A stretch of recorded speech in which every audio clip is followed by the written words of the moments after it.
So is all of this, you say so far she seems to be weathering this, but you know, the emails, these contributions coming into the Clinton Foundation, it seems to me this is something, I don't know if it's hurt her so far, but I can't see that this helps her as we go down the line. How does this sort itself out? I think, look, it's weathering. I think, you know, John said, okay, so she gets 60% and the story will be that, okay, she didn't win more. I mean, I don't think she cares about that. I think if you were to ask her right now, would you take 60% of the vote in every single early primary? She'd say, yeah, I'll take that deal. I mean, I think everyone fairly well agrees, including probably the Clinton people, that there will be an anti-Clinton vote somewhere in the Democratic primaries. I just don't think it matters. That's what blows me away. They really don't think this matters. If you ask the Clinton people, as I've had, they'll say, not only does it not matter, but trust doesn't matter. They've convinced themselves, because Bill Clinton did beat Bob Dole and did beat Bush with his trust numbers being worse than theirs. They've learned from that lesson that Hillary Clinton, her trust numbers can go down, as they have in most polls, and it doesn't matter.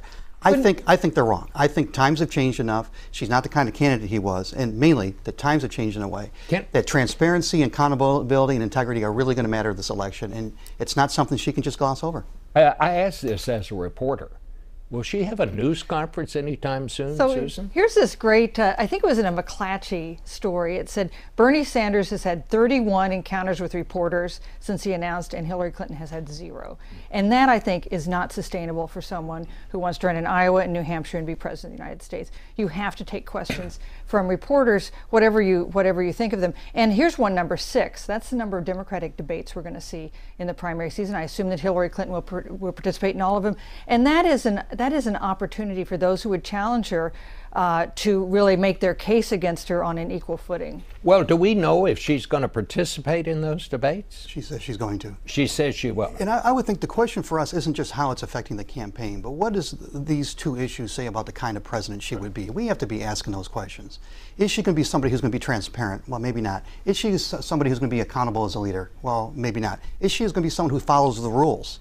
Well, she didn't follow the rules on emails or on the foundations, so maybe she's not a rule follower.